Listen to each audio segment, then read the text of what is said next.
kayo. Para po sa ating mga kababayan na Muslim na nandito, Assalamualaikum po sa inyo. Kayo po ay aking mga kapatid, pamilya. Alam niyo, naniniwala ako sa tadhana. Naniniwala ako na pag ibigay natin ang buhay natin sa Panginoon, siya ang huhubog sa ating paglalakbay para handa tayo sa misyon natin sa buhay. Ako po si Chi Atienza, ang bunsong anak ng dating puting Mayor Lito Atienza, direktora ng Kababaihan ng Maynila, at alam ko ngayong gabi nakatadhana na tumayo dito sa inyong harapan bilang vice-alkalde ni Yorme Isko Moreno Tumagoso.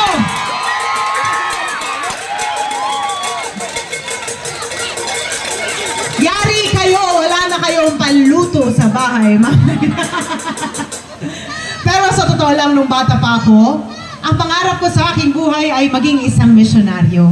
Ngunit hindi po yun ay sa katuparan, kaya ginamit ko ang pagiging bunsong anak ng vice-alkalde para magbigay ng pag-asa sa buhay ng mga kabataan sa loob ng MYRC.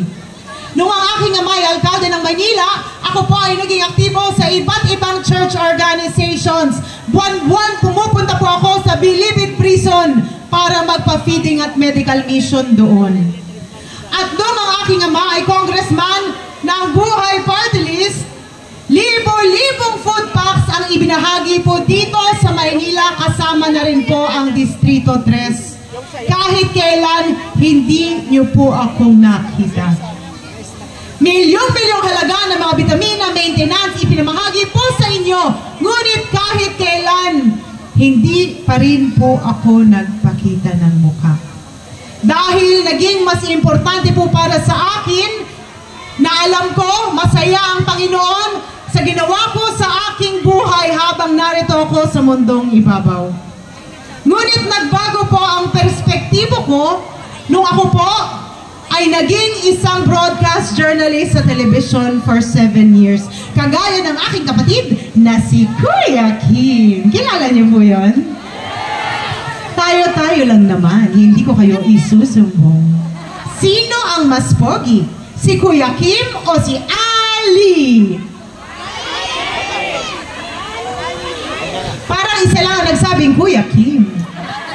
Sabi niya, nung nagbigay daw ang Panginoon ng kagwapuhan, lahat binigay kay Ali. Nung nagbigay ng katalinuhan, binigay kay Kuya Kim. So, ang ibig sabihin ba nun? Pangit si Kuya Kim. Huwag niyo ako isusumbong. Pero magaya ng aming kapatid na si Kuya Kim, ako ay nasa television bilang isang broadcast journalist. At doon ko po nakita sa mga nakilala ko, lalo't lalo na mga sektor ng lipunan na umiiyak dahil hindi sila napakikinggan ng gobyerno, kahit ano pala ang isigaw ng taong bayan kung ang gobyerno hindi marunong makinig sa tao. Ika nga ni Yorme! Nga pa rin pala tayong lahat. Kaya nung ako po ay nakakilala ng isang lola na ang pangalan niya ay si Nanay Emelita, siya po ang nagpabago ng perspektibo ko pagdating sa pagpasok sa mundo ng politika. Si Nanay Emelita ay taga-Distrito 3 din. At kinuwento niya sa akin ang kanyang buhay at sinabi niya kung buhay niya siya ay nabuhay sa kahirapan. Gabi-gabi, ang kasama niyang matulog sa isang maliit na kariton ay mga daga at mga basura. At sinabi niya sa akin na malapit na siyang mamaalam sa mundo, ngunit tila dadaan lamang siya dito sa mundo na parang isang daga. Hindi na ako lalayo pa, ngunit dito rin sa Quiapo alam ko maraming mga Nanay Emelita. Ang akin lang, kung ang gobyerno gumagana, dapat pag kayo pumupunta sa mga health centers at mga hospital, dapat siksik-liklik ang gamot, vitamina, maintenance, at pag kayo'y nagpapatingin, dapat kahit kailan, hindi kayo sinusungitan ng kahit na sino man sa loob. Kaya ngayong gabi tumatayo ako dito sa inyong harapan para ipaglaban ng aming mga lolo at lola at ang lahat ng mga Manileño. Dapat pag kayo'y pumupunta doon, dapat humahaba ang buhay ninyo. At yan po ang maaasahan nyo sa amin ni Yorme balang araw. kasama na rin ni Congresswoman Apple Nieto, na pag kayo'y pumunta doon, siksik, liglig ang gamot, vitamina maintenance, at pag kayo'y tinignan ng mga doktor, laging may ngiti sa kanilang mga mukha. Ako rin po ay tumatayo para sa ating mga kababayan na may kapansanan, sa mga senior citizens na may kapansanan, mga magulang na may anak na may kapansanan. Balang araw sa amin ni Yorme, magiging sensitibo ang gobyerno sa mga pangangailangan ninyo. Ako rin po ay tumatayo para sa mga Muslim na narito ngayon. Assalamualaikum po muli at alhamdulillah. Alam nyo, importante po para sa akin ang mga Muslim dahil lumaki po ako kasama ng mga Muslim sa aming barangay. Kaya balang araw, magkakaroon na rin po kayo ng boses sa gobyerno dito sa Maynila. Ngunit alam ko, mahal na mahal kayo ni Yorme dahil for 500 years siya lang po ang nakapagpagawa ng Islamic Cemetery para sa inyo. Kaya makakaasa kayo na sa amin ni Yorme, espesyal ang mga Muslim. Ako rin po ay tumatayo para sa mga magulang na narito ngayon. Taas ang kamay ng mga magulang. Lalo't lalo na ang mga solo parents. Alam niyo, mahirap maging solo parent dahil wala kang kayakap sa gabi. Pero sapat na nandyan si Yorme, di ba? Pwede niyo siyang panaginipan. Sa akin, akala ng iba bata pa ako. Ngunit ang hindi nila alam, 43 years old na po ako at may 3 na po akong anak na malalaki na. At halos 20 taon na po akong may asawa. Kaya sa mga tatay, hindi na po ako dalaga. Dalang-dala na po ako.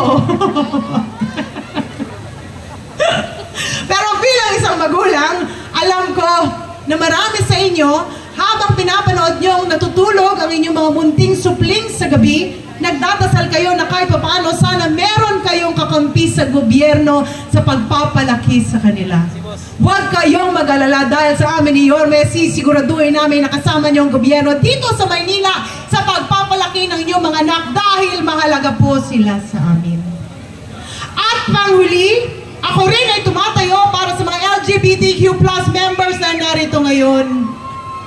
Alam ko at narinig ko, marami sa inyo, bata pa lang, marami na kayong iniindang diskriminasyon. Huwag kayong mag-alala dahil sa amin ni Yorme, makakasiguro kayo na pantay-pantay ang oportunidad na ibibigay namin para sa bawat Manilenyo dahil lahat kayo mahalaga sa amin. Alam ko na nung kami dumaan dito, ang lakas-lakas ng sigaw nyo. Ano nga po sinisigaw niya ron? Mahina yan. Nung narinig ko, mas malakas! Bumalik ka na! Alam niyo, may bago ng sigaw. Babalik na siya! Pero alam ko bakit niyo sinisigaw na bumalik na si Yorme. Para sa aming mga lolo at lola, alam ko, miss niyo na ang gatas na Ensure. At alam ko rin, miss niyo na ang mga malalaking cake na kumakatok sa inyong bahay tuwing kaarawan ninyo. Ngunit nalaman namin ang malaking cake naging cupcake. Minsan daw sunog kaya nagiging biskotso. Pero sabi nila lahat daw ngayon, huwag kayong mag-alala dahil babalik ang lahat ng yan balang araw. At para sa lahat ng mga batang Quiapo na nandito ngayon, alam ko bakit nyo sinisigaw na bumalik na si Yorme. Dahil nagnanais kayo na bumalik ang isang gobyerno dito sa Maynila na mabilis kumilos at alam nyo pakikinggan ang boses ninyo. Huwag kayong mag-alala dahil babalik na si Yorme Isko Moreno Dumagoso! Ngunit, kung maaari, sana isama nyo rin po si Ching at Lisa. Ang trabaho po ng vice-alcalde ay maging presiding officer, maging ina ng konseho, gumawa ng mga programa at polisiya na dapat angkop sa pangangailangan nyo. Kaya kung kayo ay pipili ng vice alkalde balang araw, kailangan pumili kayo ng isang tao na kayang tayuan at ipaglaban ang boses ninyo. Kung meron man ako isang bagay na kaya ko ipagmalaki sa aking sarili, ginamit ko ang pagiging bunsong anak ng vice alkalde, alkalde at congressman para tayuan ang boses ng mga Manileño na nagdadasal na sila ay mapakinggan ng gobyerno. Alam ko, nakilala nyo ang iba sa aking mga kapatid, ngunit alam ko, bata pa lang ako, sinabihan na ako ng aking ama na ako ang magpapatuloy ng mga nasimulan niya dito sa Maynila. Sa lahat ng aking mga kapatid, ako lang po ang nakapagtapos ng Political Science Major in Governance. At nung siya ay vice alkalde ng Maynila, tinuruan niya ako maging isang vice alkalde na magaling, may integridad, na sumuporta sa kanyang alkalde. Kaya makakaasa kayo mga batang Quiapo na balang araw susuportahan ko po ng buong-buo si Yorme Isko Moreno Dumahoso! Dahil naniniwala ako na ang suporta ko kay Yorme ay suporta ko sa lahat ng mga Manileño na nagdadasal na magkaroon sila ng isang gobyerno na gumagana dito sa Maynila. Alam niyo, ang ambag ko po sa samahan namin ni Yorme, habang ibabalik niya ang lahat ng mga ginawa niya noon nung siya ay alkalde ng Maynila, bilang direktora ng kababaihan, naniniwala po ako na kailangan mas paigtingin natin ang livelihood dito sa Maynila. Lalo't lalo na dito sa Quiapo, dapat sinusuportahan natin ang mga maliliit na negosyo. At para sa lahat ng mga Manileño na gustong matutong tumayo sa kanilang mga paa, dapat tinuturuan natin silang makatayo sa kanilang mga paa, hindi sa pagtatanggap lamang ng mga ayuda, kundi kung papaano sila makakapagnegosyo para maging patuloy ang pag-usbong at pagtaas ng antas ng buhay nila dito sa Maynila. Kanina, tinawag akong liwanag ng Maynila.